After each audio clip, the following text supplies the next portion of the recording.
Кутмандуу күнүңүздөр менен сүйүктүү угармандар. Сиздердин назарыңыздарда Көчкөн Сактановдун «Адат азабы» аттуу романынын 5-бөлүмүнүн уландысы. Окуп аудиолоштурган Жылдыз Турсунбаевна. 8-сол. Бойдоктук турмуш Миралыны барган сайын билинбей жүдөтө берди. Ушундан уламбы, айрыкча кийинки учурда кыздардын жатаканасына көбүрөөк имерчиктеп, мына бүгүн да жатакананын алдында Соноону күтүп отурду. Көпкө күттүңбү? Миралы аны утурлай басты. Силер күттүрбөй жүрчү белеңер. Кыз жигитке чыгаарда жарым саат күзгү алдында турушу керек. Күйөөгө чыкканча ошентип эркелеп алгыла. Анан? Эмне анан? Анан биз силерге эркелейбиз. Бул эмне? Белек? Сага белек алдым. Ал эмне дегениң? Жөн эле белек ала бересиңби?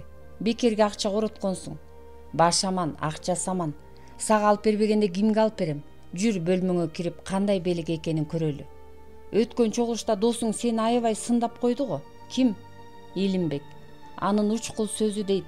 Баш аман, акча саман. Хи-хи-хи. Алар Сононун бөлмөсүнө киришти. Кел жирей берсин. Ме бул сага көйнөк. Соно көйнөктү боюна чейин экиленди. Тоба, мен сени көйнөк алып бер дегенсип, анда экенсиң туулган күнүмдү алып бербейсиңби? Анда да алып берем. Кел эми өп коеюн. Акынабы? Ооба, акына. Азыр бекер оокат барбы? Кел, керебетке отурчу, алакандарыңды көрчү, чор. Үйлөнгөндөн кийин иштетпей гана койбосом, кайра неме десе, үйлөнөбүз деп эле калыптырсың да. Ойлочу, сен эрге тиесиң, мен катын алам, үйлөнүүгө учур келип жетти. Анда үйлөн, тоюңа мени чакырарсың. Миралы аны так көтөрүп, жаш баладай кароосуна салып, үстөлдү тегерене бир айланып келип, анан койкага жыкты. Койчай, деп Соно желпете ачылган сандардын жабына тыбырады. Тур эми, бирөө кирип келет. Миралы ыргып туруп, үстөл үстүндө жаткан ачкыч менен эшикти ичинен эки бурап беките салды. Мына эми, ээн эркин. Кайра неме, ээн эркин деп коет. Ач эшикти. Жулкунган Соноону Миралы далдая басып алып өпкүлөй баштады. Айтчы, Соно, сен мени сүйөсүңбү? Сүйөм ой, Кудай-ай, баспачы. Анда биз үйлөнүшүбүз керек. Апей, ай, койчай. Эгер катуураак кетсе Миралы жалтактай тура качабы деп Соно аны кол учунан түртүмүш болду. Койчу эми. Айтчы, Соно, деп Миралы шилекейин жутуна шыбырады. Менден мурун бирөөнү сүйдүң беле? Сүйгөм. Тамаша кылба. Чын, азыр да аны сүйөм. Ал азыр кайда азыр? Мен анын акесин таанытайын. Ал ушул эле жерде? Кай жерде? Ушул эле жерде. Ал мени керебетке басып алып кыйнап жатпайбы? Тур эми, акесин тааныт. Миралы балбырай жылмайды. Соно, ишенесиңби? Нан урсун, сени сүйөм. Мына Кудай бар. Жинди десе, ошентип кантип сүйлөсүн. Сүйгөн киши сүйлөй берет. Мына Кудай урсун, сени сүйөм, деп Сононун так алкымына сүлүктөй жабышты. Баш кошууга Сононун убадасын алган Миралы жатаканадан шаңдуу кайтты. 2-3 рет барса жолугушууга чыкпай койгон Алмажандан Соного чукул үйлөнүп, өчүн алмак болду. Болгондо да жакын курбусуна үйлөнүп алганыма ичин тырмап, чычалап жатсын деп ойлоду. 2 сменада иштечү. Сононун убадасын өзүнчө жуумакка жолдон сепетип алып ишке жөнөдү. Сен эмне? Ишке дагы мас болуп келдиңби, ия? Деп Пантелей Клепиков 2 сменага теңс эле кыңкылдап келаткан Миралынын алдынан турой чыкты. Эгер мас болсом, Пантеке, ишке келе албайт болчумун. Кимди алдагың келет, ия? Деп каштарын түксүйтө үрпөйдү Клепиков. Бир аз эле, Пентеке. Кичинекей чөйчөк бар го? Аны дароо дагы туулган күнгө карата. Кимдин туулган күнүнө карата? Менин. Бу кандай сенин? Деди Клепиков. Айлык алган сайын эле туула бересиңби? Айына бу бир эле жолу эмес, 2 жолу туулуп турат, деди Чоро. Авансаны унутуп койдуңуз, Пантелей аба. Пантелей Клепиков Миралыга ызырына сөөмөй кезеди. Марш үйгө, көзүмө көрүнбө, мен сага иш бербейм. Мунун ордуна ким иштейт анда? Деди Салман. Атаңо чайын ушунуку өттү, Илимбек. Тигил стерженчилердин участогунан бирөөнү алып турбайлыбы? Охо, бир нерсе болсо эле стерженчилер. Стерженчилер эмне? Кудайдын кулу бекен, деди стерженчилердин бирөө. Койсоңчу эми, деди Чоро. Эмнеге коем? эл сүйлөсө да сен сүйлөбөсөң экен. Кана анда, ишке киришели, деди Салман. Полуйкону көрдүңөрбү? Азыр эле стерженчилердин участогуна кетти. ЖМС 2035ден канчаны койдуңар? 600дү. Так, ЖМСден 600дү, деп Салман жаман дептерине жаман почерки менен тайраңдата жазды. Чоро. ГБУ 206дан мен 500 койдум, Саке. 500дүбү? Азамат күйөө. Кандай күйөө? Карындашымды жакшы багып жатасыңбы? Жакшы. Ошент, жакшы иштеп көп акча таап, карындашымды жакшы бак. Салман аке, сизди партком чакырып жатат, деди Илимбек. Салман канжасын оозунан алып, жыртык чөнтөгүндөн дагы жоготуп албайын деген ойдо жаман дептери менен кошо төш чөнтөгүнө астейдил салып парткомдун чакан кабинетине кирип барды. Узун үстөлдүн эки тарабындагы кыдырата тизилген орундуктардын биринде кара тору, эриндери бек кымтылган, чукчуйган көзү тик жигит отуруптур. Сизге азыр эле айтып отурган жумушчу табынын анык династиясынын өкүлү ушул киши, деп заводдун парт секретари Таштемир Токторбаев Кыпчакка Салманды тааныштырып өттү. Салман Кыпчакты жылуу тиктей, обо, дагы мактай баштадыбы дегендей демиге кышылдап, ага бет маңдай отурду. Бу жигит тележурналист, аты жөнү Кыпчак Аскеров. Сиз жана Пантелей Клепиков жөнүндө телеочерк тартамын дейт, деди Таштемир Токторбаев. Салман: рахмат, тартсын, бирок Пантелей экөөбүздү тартпай, бүткүл бригаданы тартсын, цехти тартсын. Бүткүл бригаданы тартыш үчүн, деди Кыпчак, эң алды сценарий жазышым керек. А сценарий жазыш үчүн адегенде силердин эмгек жолуңар, өмүр баяныңар жөнүндө материал жыйнашым керек. Радиодон да биз жөнүндө жазып кетишти эле, эмне болор экен, деди Салман желкесин тырмай. Эч нерсе болбойт, ал радио, биз теле. Салман канжасына махорка шыкап жатып, мыйыгынан жылмайды. Байкагыла балдар, карыганда мактай берип, Пантелей экөөбүз көөп кетпейли, абайлагыла. Мактабайбыз, сындайбыз дагы. Анда дурус, деп Салман канжасын оозуна кармай обдулду. Анда мейли, бригада менен таанышыңыз. Анын үстүнө биздин цехте бүгүн америкалык туристтер келет. Анда ого бетер жакшы болот, деди Кыпчак Аскеров. Сизди так ошол америкалык туристтер менен тартып алат экем. Илимбек цехтин сыртына чыгып, жумушчулар эс алчу жерге келди. Шахмат кайда? Иш учурунда ойногондор бар экен деп Сакем тыюу салыптыр. А Сауд Арабиясында шахмат ойного такыр тыюу салыныптыр. Эмнеге? Пешка корольго чабуул койгон үчүн. Жумушчулар дем алышта мына ушинтип шакылдата домино уруп атышты. Аңгыча канжасын буркурата соруп Салман цехтен чыкты. Атаңо учайын десе, өңчөй бир ишке жарабаган жармачтарбыз да. Эмне болду, Саке, деди Чоро. Салганы жалгыз чучук, аңдыганы 6 бучук. Түшүнсөм Кудай урсун, ал кандай чучук? Юбилейлик медаль бербедиңер деп парткомго чейин арызданып жатышыптыр. Ошо арыздангандарды мага жибергиле, деди кимдир бирөө. Балекет кой, деп Салман сестее калды. Медалымды берем. Эмнеге бересиң? Медаль бергенде жок дегенде 10 сом кошуп берсеңер бир жөн. Мен аны жууп берем деп кайра 10 сом чыгымга түштүм. 10 сом берсе берем. Атаңо учайындар десе, деди Салман. Бешиктен белиңер чыгалик, акчаны жакшы көрөсүңөр. Ким жаман көрсүн? Эгер сиз жаман көрсөңүз, эртең маянаңызды жеңеме бербей бизге бериңиз. Бир дуулдайлы. МЖС 2036дан брак чыккан жокпу, Саке, деди Чоро. Жок, сенин ишиңди жакында контрольсуз кабыл ала баштайбыз. Ошентип мактай жүрсөңүз, антпесе кечээ карындашыңыз менен урушуп алып, көңүлүм чөгүп жүрдү эле. Кой, күйөө. Карындашымды көп жамандаба. Акыры ушундай темп менен дагы 2 жыл иште депутат болосуң. Айтканыңыз келсин. Бирок сен мынча арыктап баратасың, я. Чыдыйып, өз жаныңды жакшы эле багасың, бирок арыктаганың ушунча кулагың кошо сүйлөп калыптыр. Же карындашым жаман багып жатабы? Жакшы эле багат, бирок күн алыс мээме чай кайнатат. Анда күнөө өзүңдө, күйөө. Же мылжыңдап майдасың, жеге жирсиң. Дали карындашыңызды жактайсыз, Кана, канжадан сорбойлубу? Салман ага канжасын сунду. Рахмат. Сиз мени сыйласаңыз, Кудай мени сыйласын. Атаңо учайын, деди Салман. Азыркы балдар бүт тапан. Бир өкчөсөң чик түшпөйт. Сени мен сыйласам, анан Кудай мени сыйлабай, дагы да сени сыйласынбы? Ой, ит ата.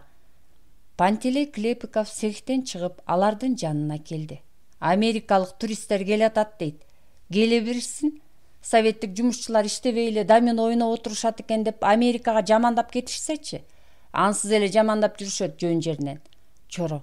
Америкалык жумушчулар эмне? Жем жебеген же дем албаган күлүктөр бекен? Дем алыш бүтпөдүбү? Кана тургула.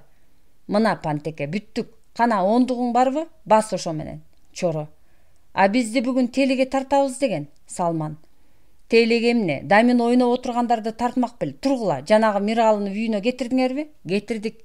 Америкалык туристтердин зор тобу Кыргызстандын борборунда жүргөн эле. Цехтен цехке өтүп, иш процессин бир кылка көрүп келатышты.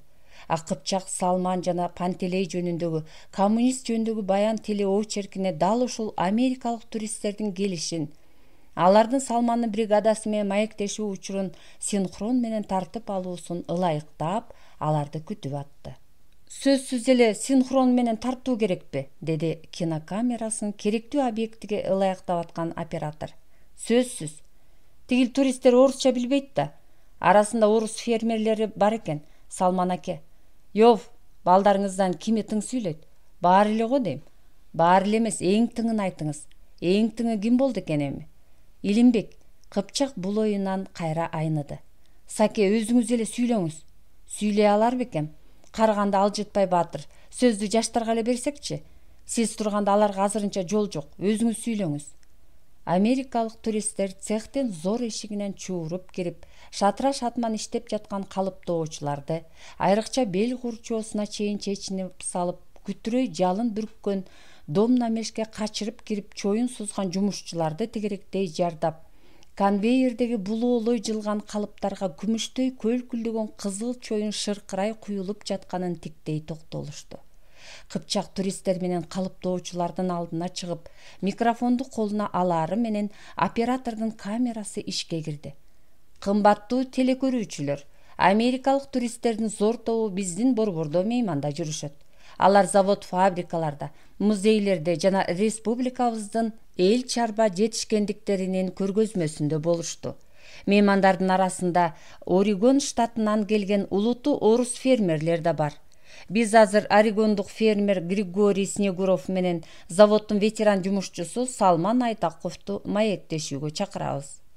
Салман карыя микрофонду так эле балка сымал колуна эпсиз кармап: Кымбаттуу мейман Снегурев, биздин республикада силерге эмне жакты, эмне жакпады, ушуну айтып берсеңиз, деди. Баарыдан мурда бизге советтик адамдар жакты. Кай жерде болбосун, бизди алар кең пейилдүүлүк, меймандостук менен тосуп алышты. Ушундан уламбы ашыңдан мурун жадыраган каш кабагың болсун деген чыгыш элинин макалы эсибизге түштү. Салман карыя: Миң жолу уккандан бир жолу эле өз көзүң менен көргөн деген дагы бир макал бар бизде. Советтик турмуш жөнүндө бизге келе электе эле кандай ойдо элеңиз? Азыр кандай ойдосуз? Бияка келерибизде советтик өлкөсүндө кас айрым адамдар бизге жакын тууган туушканыңар менен жолугууга, ошондой эле шаарда, дүкөндөрдө жана маданий мекемелерде эркин жүрүүгө советтер уруксат бербейт. Жеке адамдын укугу, эркиндиги чектелген дешкен эле. Бул сөздөрдүн баары төгүн экенин, жөн эле жалаа экенине эми толук ишендик. Туристтер андан ары жөнөп кетти. Бүткүл бригада тамаша чынга сала Салман карыяга сөз таштап, аны тегеректеп алды. Америкалык менен маектешкениңиз үчүн бүгүн бир нерсе дээрсиз, Саке? Канжасын кумардана соруп карыс-карыс күлдү карыя. Атаңы очайындар десе, бир нерсе дегенди кое туруп, кандай сүйлөдүм, ошону айткылачы. Кыпчак жанына келип колунан алды. Жакшы сүйлөдүңүз, Саке. Эң туура суроолорду берип, анын айтпай турган оюн айттырып алдыңыз. Өндүрүштүк сюжет ушу менен бүттү. Карыяны ал чыканагынан жеңил алып, четирээк чыгарып: Исламов деген жигитиңиз кандай неме, Саке? Деди. Илимбекпи? Жаман дешке ооз барбай турган жигит. Эмне болду? Аны менен кеп бар эле. Баягы атасы менен болгон маселе боюнча го. Биз да айтып дедик, бирок мен аны сыртта машинеде күтөм. Айтып коюңуз. Айтпаганда кандай? Деп Илимбек келери менен Кыпчак андан оозуна илберинки кол берди. Жакшы, чакыртыпсыз. Чакыртмайынча келбейсиң, Кыпчак анын колун кое бербей чукчуя жылмайды. Атаңды таап берсем да айттырбай келип рахмат айтууга жарабайсың. Илимбек аны дилинен жактыра тиктеп, бирок ооз учунан Рахмат, деди. Мага рахмат айтпай эле кой, жүр басалы. Кыпчак оператордун машина менен жөнөтүп ийип, Илимбек менен заводдун көлөкөлүү кыябына түштү. Рахматың мага ушул болсун, атаңды караганда капа кылба. Илимбек шылкыя муюп үндөбөдү. Ошент, өзүнүн деле эчкиникинде өмүрү калыптыр. Кечир аны, кечир да колукту алып, аны неберелүү кыл. Кана, колуңду бер, ошентесиңби? Илимбек колун бербеди. Атаң мага баарын айтты, деп Кыпчак эми томсоро сүйлөдү. Уулумду имерип бергиле деп редакцияга келип жүрөт. Ойлон, жаңылбаган ким бар? Бирок кечире билүү керек, ойлон. Эчак эле ойлонуп бүткөм. Мындан башка ой болушу мүмкүн эмес, агай. Кызуулук кылба. Канча жаштасың? 23-тө. А мен 30-дамын. Ук мени. Кана колду бер да жигитче жооп бер. Ойлоносуңбу? Мен сизге жигитче жооп берейин. Эбак эле баарын ойлонуп бүткөм. Сизге рахмат. Мени ага таап бергениңизге. Эми бизди өз жайыбызга коюңуз. Жок, жайыңа койбойм, деп Кыпчак кызуулана кетти. Күнөөсүз адам болбойт, жаңылат, жазат. Бирок күнөөлүү күнөөсүн мойнуна алса кечире билүү керек да. Жок, агай, Илимбек кесе сүйлөдү. Кимде ким күнөө кылса, ал күнөөнү өз башы менен тартышы керек. 9-сол. Кээде 2 бет кат жазыш кыйын, а сен 300 беттен турган повесть жазыпсың, деди жазуучу Жайчиев. Мындай өжөр эмгегиңди, жандалбас аракетиңди, максаттуулугуңду куттуктоо гана керек. Бирок деген сөздү укканда Илимбек ичинен селт эте чочуп, чын эле повестим ага жакпай калган го, деген ойдо эндирей иреңи өчтү. Бирок повестиңди чоң эргүү же кызыгуу менен окубай, зор кейиш менен окудум. Чыныгы чыгармачылык чиркеттире кимдир бирөөнүн даяр тулкусун тартып ала койчу фотоаппарат эмес. Тескерисинче кышчы миңдеген кышты эрикпей коюп, ага 100 түркүн гүл салып имарат кургандай, же килемчи миң түрлөп килем токугандай бир көзгө алымдуу, көңүлгө сиңимдүү көркөм дүйнө жаратышыбыз керек. А сен анте албапсың. Бул чыгарманы жазууда турмуштун зор агымы менен өзүң кошо агып кетипсиң. А автор антпеш керек.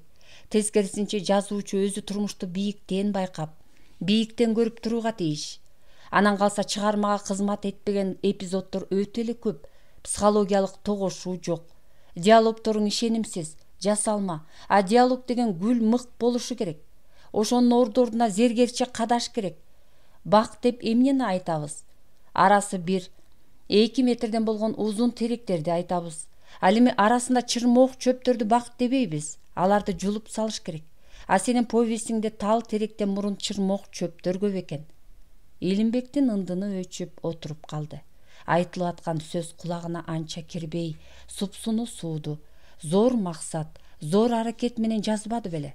Ушул китебимден кийин жазуучу катары таанылам дебеди беле. Жайчиев. Адабият деген жан багуу эмес.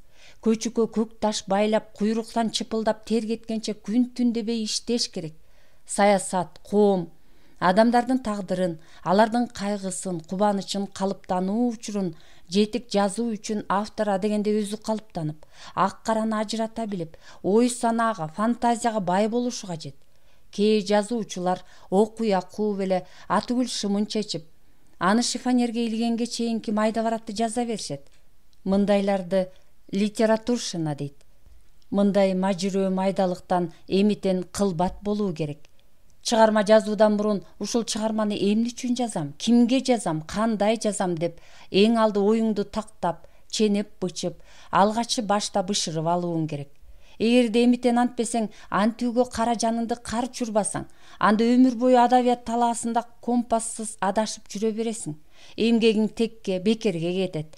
А мына бул повестин көңүлгө алба, начар. Окуп чыгып көзүмдү жумсам көңүлүмдө эч нерсе жок. Менимче ушинтип жаза берсем ушундай болот да, ошентип жазуучу болуп калам деген сыяктуу алдамчы ой менен гана күргүчтөтүп жаза бергенсиң. Мунуң өтө кейиштүү. Дагы айтам, адабият жан багуу эмес. Ал чыдаганда гана, өмүрүн адабиятка биротоло курман чалганда гана өстөрүнөн орун берет. А бул повестиңди азырынча өзүңө сактап кой, ошент. Эгерде качандыр бир кезде, мейли 5 жылдан кийин дейли, өзүң кайра окуп чыксаң, ошол окуган убактыңа кайгырып, мен ошондо гана туура түшүнөсүң, мага ишенесиң. Оозгу кабинетте отурган Талантбек Кулов мына ушундай досум. А сен менен анака мынака дешесиң, дегендей табасы гана аны узата тиктеп калды. Сыртка чыгып көзүнүн тегерене түшкөн көз жашын Илимбек эч кимге көрсөтпөй аарчып салып кууш кыябанга түштү. Көңүлү салкын тартып, күн ага түнөрүп тургандай сезилди. Жүрөгүнө кимдир бирөө балка менен чик эттире сыздата уруп жаткансып, бүткүл өмүрүн эсине түшүрүп, бирок азыркыдай жүрөгү сыздаган бир да минутаны эстей албады. Алмажанга бүгүн бармак эмес беле?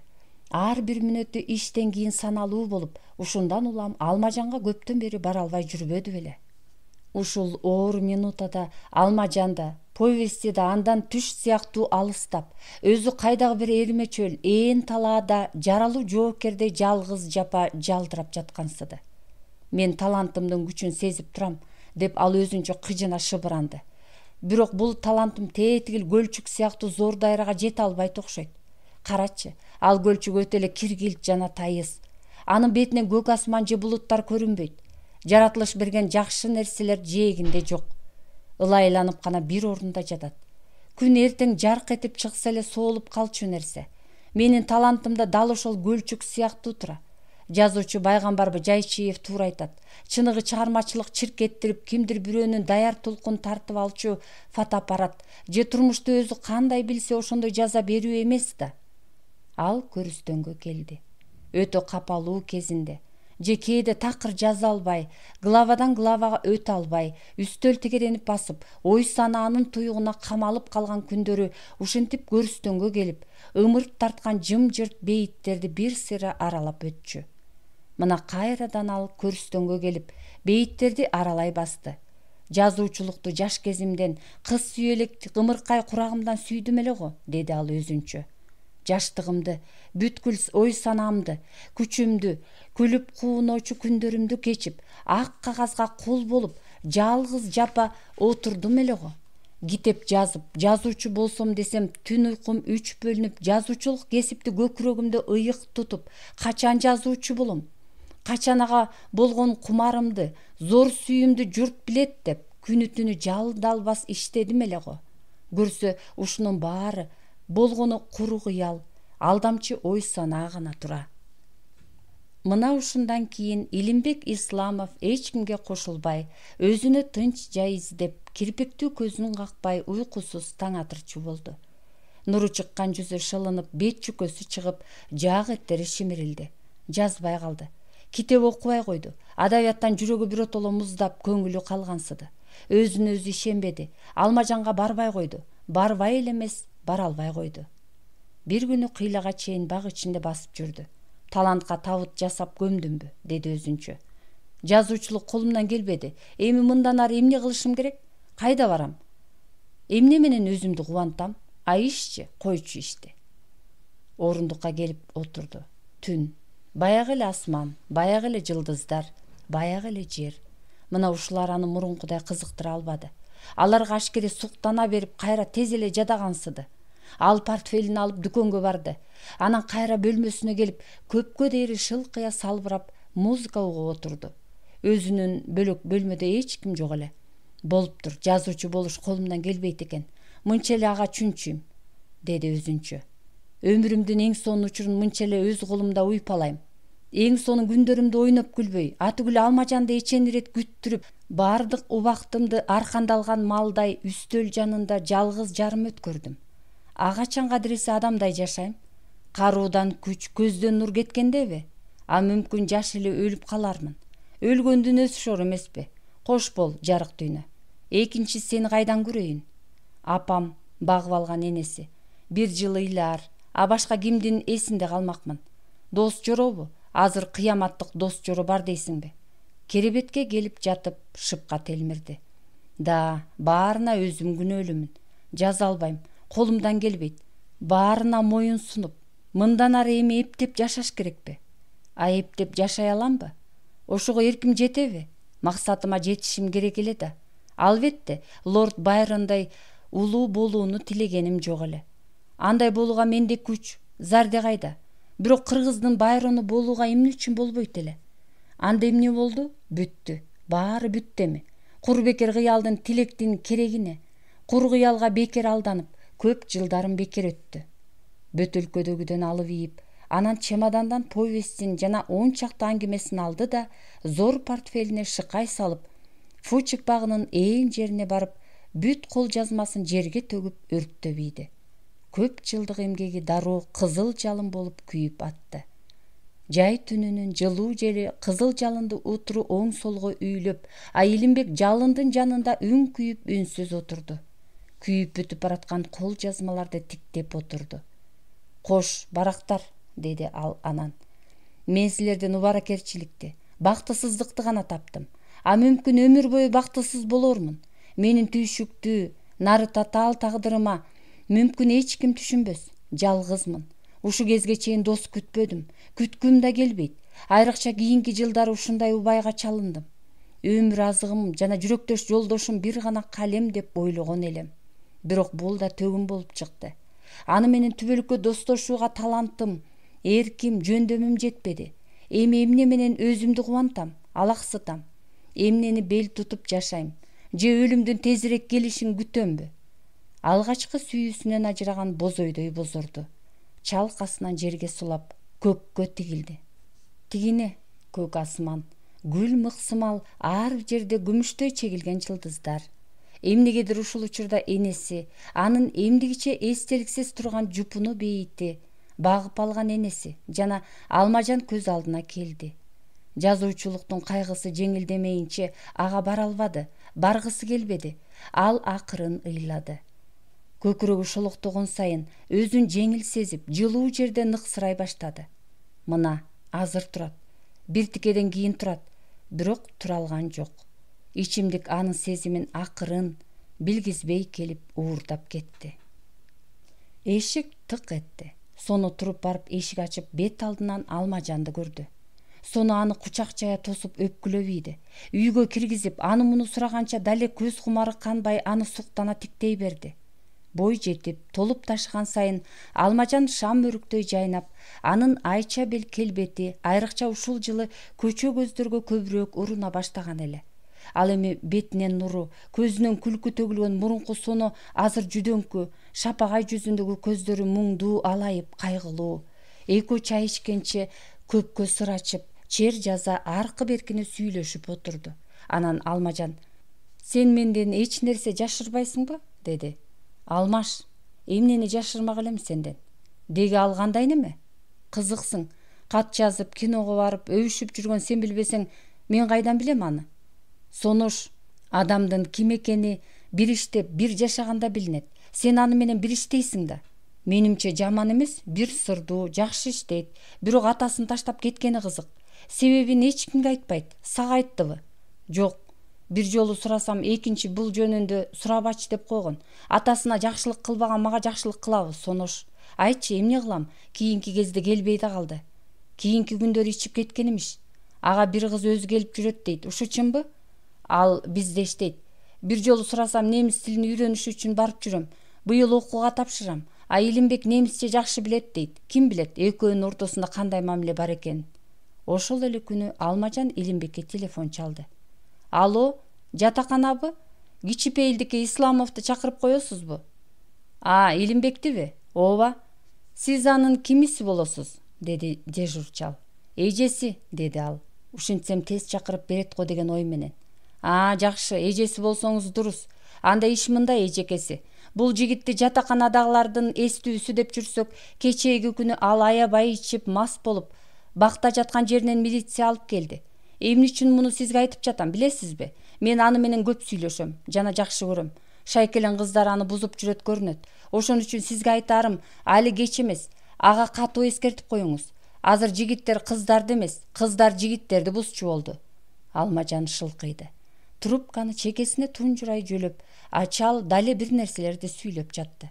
«Ал аябай мас болуп, бакта жаткан жеринен милиция алып келди. Айрыкча, шайкелен кыздар аны бузуп жүрөт көрүнөт» деген сөз кулагына кайра угулуп, «Эртең ал мени саат 6-да темир жол вокзалынан күтсүн, айтып коюңуз» деп трубканы илди. «Эжеси эмес эле, бу да анын башын айлантып жүргөн бирөө го», деп ойлоду карыя. Эртеси Алмажан өзү айткан учурда өзү болжогон жерге келип турду. Илимбек али келе элек экен. Белгиленген убактан 10 мүнөтчө ашык өтүп, анан ал келбеген соң том сору артына бурулуп, Дзержин бульварын көздөй жөнөдү. Жолду тешетиктеп, вокзал аянтына келчү тепкичтерди жаза булса басып келе жатты. Ушул учурда «Алмаш» деген тааныш үн угулду. Селт эте ал башын көтөрүп, бет алдынан аны көздөй келе жаткан Илимбекти көрдү. Алмажан ошондо нары жинденип, нары эмнегедир муун жүнү бошоп кетти. Илимбек жакын келип, колун берип, «Алмаш» деди. Алар бетме бет келип, бири-бирин тиктеп, үндөбөй калышты. Дыбырап жамгыр жаап келди. Тал теректер чайпала шуулдап, адамдар ары бери шашылып өтүп жатышты. Аңгыча «Биз мындан ары жолугушпайлычы», деди Алмажан. «Өткөндү унут, кош». Жаан ого бетер күчөп, азыр эле сороктой жем издеп жүргөн таранчылар кайдадыр көздөн далдоо болду.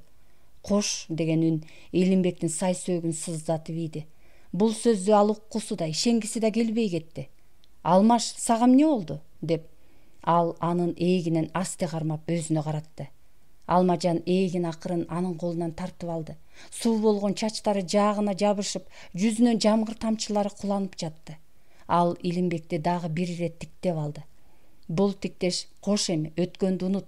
Кантейин, бардыгына чыдадым» дегенсиди.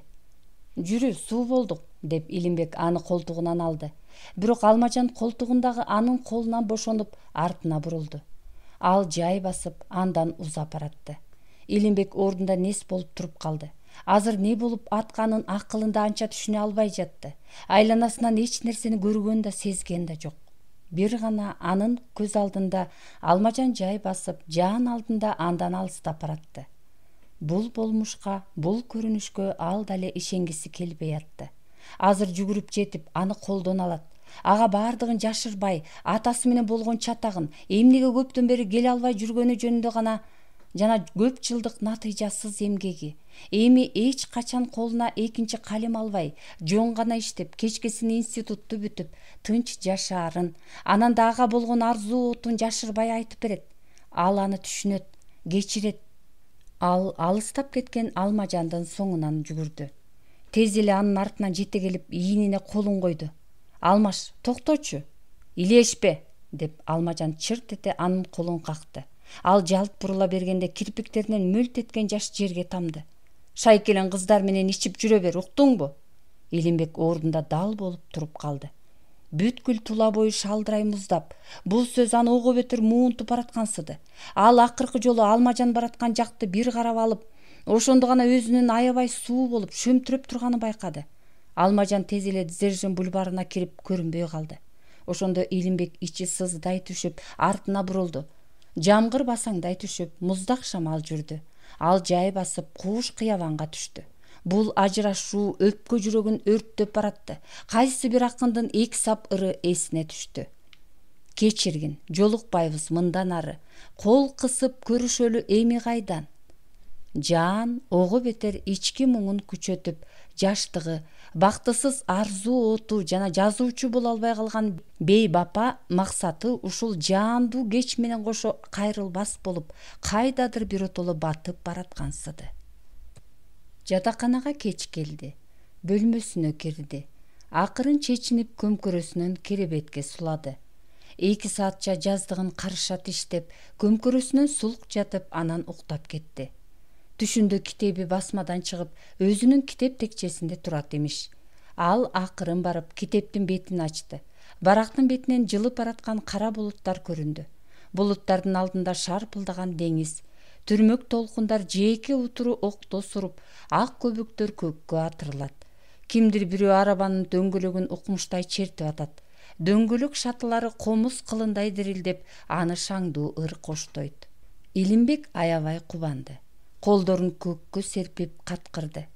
Анын китебинде деңиз да, ыр да, музыка да көрүнүп, жазылып, угулуп турат.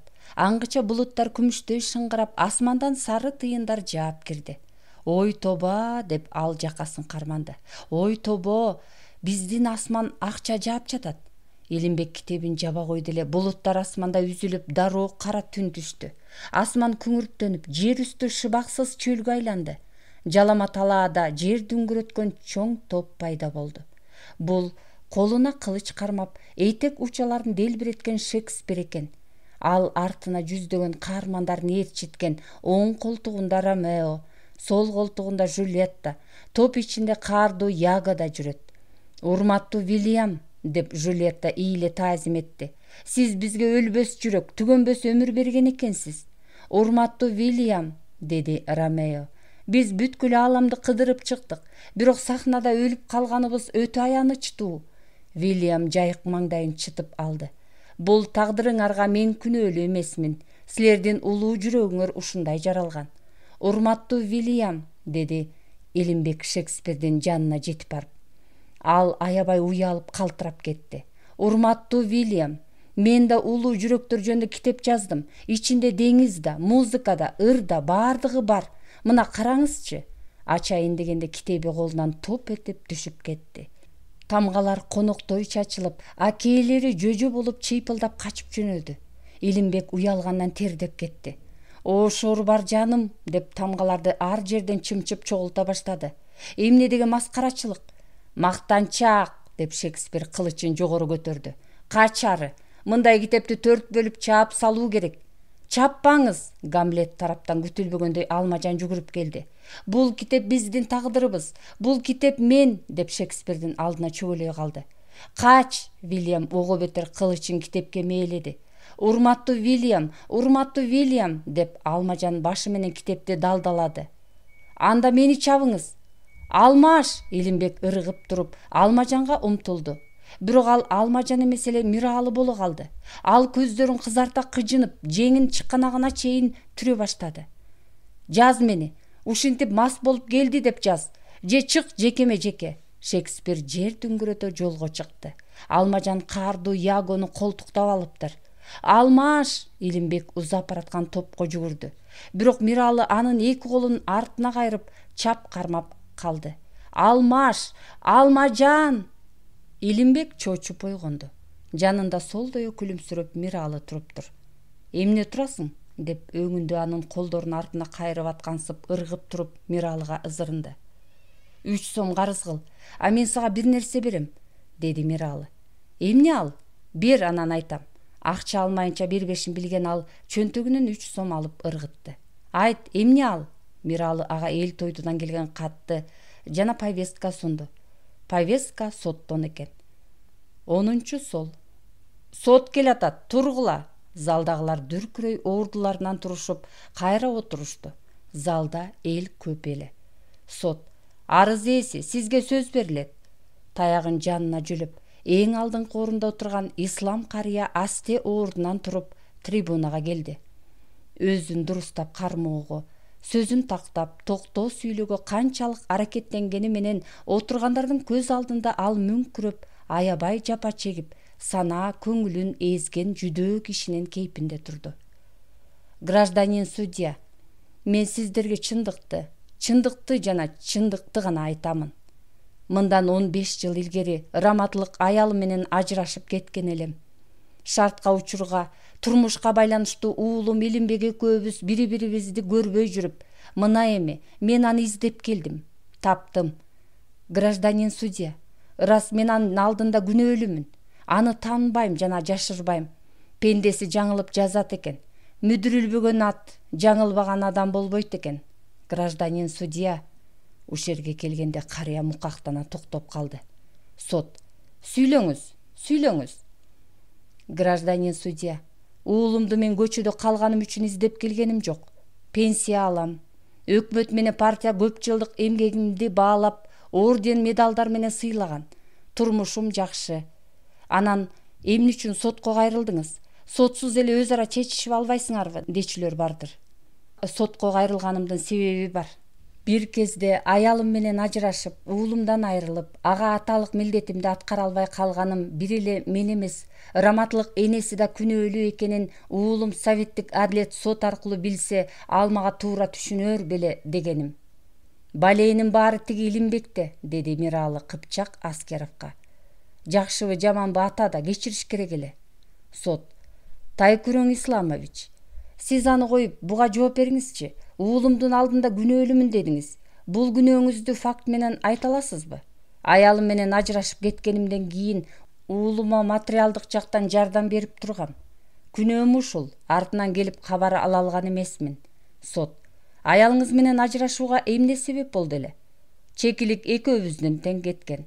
Отуруңуз, сот Илимбекке кайрылды. Гражданин Исламов, атаңыз Исламов Тайкүрөңдүн бул пикирине эмне дейсиз? Илимбек сот трибунасына чыкты. Бул окуя мындан 15 жыл илгери болгону менен ошол өткөн күн, ошол өткөн кайгы күнү бүгүнкүдөй эсимде. Бир күнү түн ичинде чоочуп ойгонуп кеттим да экинчи бөлмөдө бышактап ыйлап аткан апамдын үнүн уктум. Баланын тагдыры эмне болот? Ушул жөнүндө ойлойсуңбу? Деген апамдын үнү чыкты. Бас жаагыңды деп атам кыжына кыйкырды.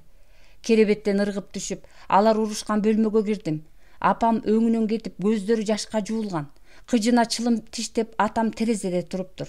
Мени көрө коюп, сага эмне керек? Бар төшөгүңө жат деп ызырынай кыжынды. Бөлмөгө кайра кирип төшөгүмө жаттым да узак айыйладым. Мен ошондо апамды биринчи ирет аябай аяп, ал эми атамды аябай жек көрдүм.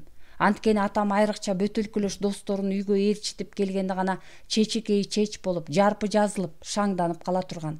Ал эми апам үчөөбүз үйдө жалгыз калган учурда ал аябай үңүрөйүп, апамды жемелеп, өз жанын жыргатып өтүүнү баарынан жогору кое турган. Ушундан улам апамдын кийинки күндөрү өңүнөн аза баштаганын эстеп ого бетер ыйладым. Бир күнү апам мени мектепке жөнөтүп жатып, "Уулум, сен эми жакшы оку, тентектик кылба" деди. Анан ал мени бооруна кысып чөгөлөй калды да бышактап ыйлап ийди. "Эмне болду? Эмнеге ыйлайсың?" дедим. "Атаң бизди таштап кеткени жатат, уулум. Анын менден жаш, сенден жакшы көргөн аялы бар" деди. Ошентип көп узабай атам биротоло үйдөн кетти. Баятан кобур-собур отургандар азыр жым боло түштү. Илимбек: "Кайгы эски орунду козгойт деген ырас окшобойбу? Атам бизди таштап кетери менен апамдын оорусу күчөп, ден соолугу чукул начарлап, көп узабай ооруканага жатып калды. Мына ошол бойдон Байкуш апам үйгө кайрылып келбей калды. Эч жакшылык көрбөй, көкүрөгүн кайгы эзип жүрүп каза болду. Мына ушундай учурда апам көмүлүп, мен жалгыз жапа калган учурда бир кайрылып келип койдуңузбу?" Илимбек атасына бурулду. "Жок, келген жоксуз." Залда отургандар оор обдулуп, карыя шадылуу манжалары менен бир эсе таягын кармаласа, бирде буурул аралаган чыкый чачтарын сылай салбырап башын жерге салды. Илимбек: "Келген жоксуз. Ошол бойдон такыр келген жоксуз. Мени биротоло таштап кеттиңиз. Бирок сиз таштап кеткениңиз менен жакшы адамдар таштап кеткен жок мени. Алар Дзержинский атындагы жетимдер үйүнө тапшырышты. А жерден таптакыр бейтааныш бөтөн аял мени үйүнө алып кетти. Өз баласынан артык мага камкордук көрдү, тарбиялады, өстүрдү, адам кылды. Мына эми эр жетип адам катарына кошулганда сизге менин келечектеги үй бүлөм керек болгон экен да. Кара чечекей атаң болом деп издеп келип отурасыз. Ырас, кара чечекей атам болсоңуз, жок дегенде аталык милдетиңизде эмес, мээримиңизди учурунда мага бир ирет салууга жарадыңызбы? Жок, анан да материалдык жардам берип турдум дейсиз. Кимге жардам бердиңиз? Магабы? Жалган. Болгон мээримиңизди өзүңүздөн 20 жаш кичүү жаш аялыңызга гана арнадыңыз. Айбанда болсо баласына имерилет, а сиз... Карыя токтоно албай кетти. "Уулум, кагылайын, айтпадымбы, мен куруйун. Кечир жер албаган атаңды." Сот: "Гражданин Исламов, сизге сөз берилген жок." Илимбек: "Мейли, мен азыр ооз жүзүндө кечирейин, бирок жашыман сизге муздаган жүрөгүм кечире алабы? Жок, кечире албайт." Капырай: "Кантем эми? Уулумду эптеп имерип бере көрсөңөр" дегендей карыя көздөрүн жашылдантып, тегерегин кар баластай тиктеп, ага жанаша отурган Кыпчакка кайрылды. "Мен куруйун, мен күнөөкөрмүн. Бирок адам канчалык күнөө кылбасын ырас мойнуна алса кечире билүү керек да. Мен куруйун, тиги жакка чыгып айтып көрсөңүз." "Бул сөздөн кийин мен эч кимге эч нерсе дей албайм, аксакал", деди Кыпчак ага шыбырап. "Ырас, өткөн иш ошондой болгон соң мен уулуңузду атаңы кечир деп зордой албайм. Бул жерде мүмкүн уулуңуздуку туурадыр." Сот: "Гражданин Илимбек Исламов, атаңыз Исламов күнөөсү мойнуна алып жатат." Илимбек: "Кимде ким күнөө кылса, аны өз башы менен тартууга тийиш. Эгер күнөөлөрдү дайыма кечире берсек, анда күнөөсүздөр кайда барат? Дартын кимге айтат?" Карыя майыша салбырап токтоно албай кетти. Залда отурган жерден өйдө болду. "Уулум, токточу. Гражданин судья." Илимбек: "Сизден дагы ирет өтүнөм. экинчи уулум деп атабаңыз, экинчи артымдан издеп келбеңиз, арызданып ар кимдин тынчын албаңыз. Сот: гражданин Илимбек Исламов, отуруңуз. Сот жардамчылары менен кеңешип келгенден кийин жыйынтык сөзүн айтууга ордунан турду. Тайгүрөң Исламович, советтик закон дайыма адам тагдырын, алардын өз ара мамилелерин туура чечүүнү көздөйт. Ар бир советтик адамдын эркине, алардын туура пикирине жараша жыйынтык чыгарат. Ырас, аялыңыз менен ажырашуу маселеси үчүн бир гана сизди күнөөлүү дебейбиз.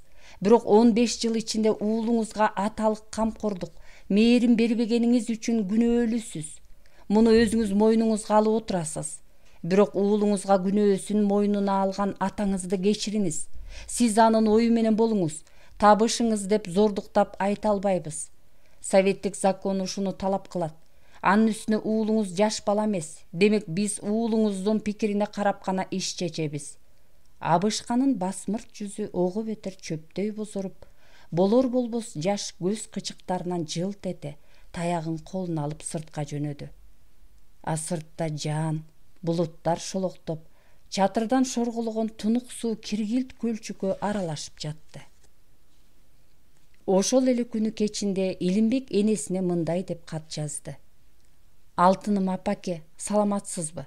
Артымдан издеп келген ата болумуш менен болгон чатагым биротоло бүттү окшойт. Бул маселе боюнча сиздин өтө тынчсызданып атканыңызды жакшы билем.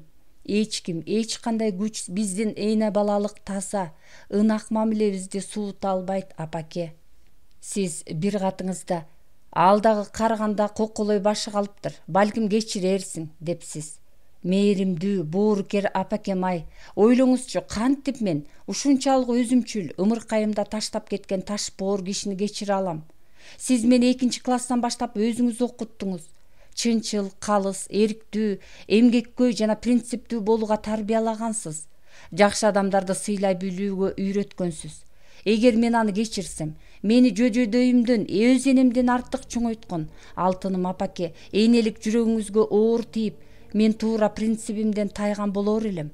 Сизге кат жазып отуруп, ошол өткөн балалык күндөрүмдү кайрадан эстедим. Балдар үйүнө 2-класста окуп жүргөнүмдө туш болдум. Көпчүлүк балдарга туугандары кабар алып, белик бечкек, конфеттен өйдө алып келгенде, мен аларды бир бурчта гана суктана тиктеп турар элем.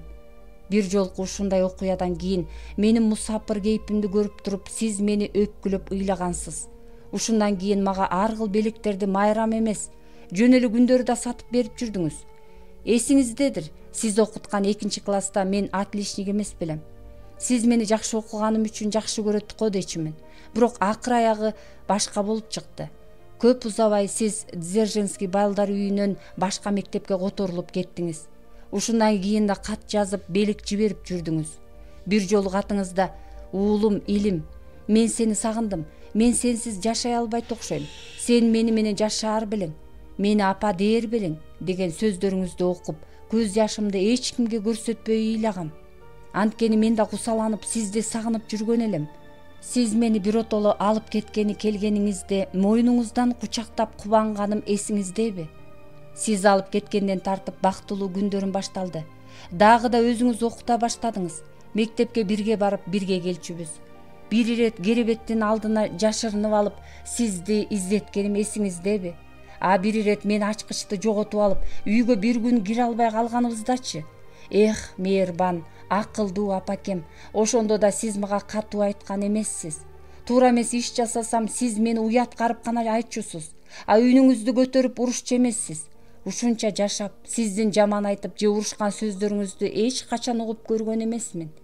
Ал эми мен катуу ооруп, операция болор түнү сиз үйгө кетпей, мен жаткан оорукананын терезесинин алдында түнөгөнүңүздү кантип унутайын, алтыным апакем. Ушуларды эстеп, балалыгым ушунчалык бактылуу өткөн экен деп, ошол күндөрдү сагынып, кээде ыйлагым келет. Баарынан да мектептен сизге бөлүнгөн путевканы мага берип, экөөбүз барганга каражатыбыз жетпей калбады беле? Мени дарыланып, эс алып кел деп дарыланчу жерге жибергениңизди кантип унутайын? Ушундай мээрбан, боорукер, алтын энемди кантип ушул тиги ата болумуш менен алмаштырам? Сиздин алдыңызда өмүрүм өткөнчө карызмын. Бир гана максат сиздин энелик зор милдетиңизди актоо. Эмне үчүн күндүзгүдөн кечки окууга которулуп, заводко бардың? Эмне үчүн менин жиберген акчамды албай, кайра өзүң мага кайра акча жибересиң деп таарыныпсыз. Жиберген акчаңызды албай, кайра өзүңүзгө жибергениме шексинип, менден алыстап баратабы деп тынчсызданыпсыз. Апаке, күндүзгүдөн кечинде окууга которулганым институттун программасы мени анчейин канааттандырбайт. Мен аны өзүмчө окусам, кененирээк, тереңирээк өздөштүрөм. Анын үстүнө вуздун азыркы кээ бир окутуучулары былтыркы эле эски конспектисин окуп бергенден башка эч нерсе жарытпайт. Бул бир. Экинчиси, турмушту үйрөнүшүм керек. Анын ак карасын эрте жашымдан билишим керек. Кимде ким өз токочун эрте жашынан өзү таап жесе, турмушту, эмгек адамды баалайт, жетилдет, курчуйт. Мага экинчи акча жибербеңиз. Тескерисинче, мен сизге жиберүүгө тийишмин да, анткени иштеп атам. Өзүм жөнүндө, ишим да, окуум да жаман эмес. Немец тилин жакшы үйрөнүп алдым. Республиканы биринчилиги үчүн болгон мелдешке бокстан экинчи орунду ээледим. Кош апаке, калганын барганда сүйлөшөбүз. Уулуңуз Илимбек.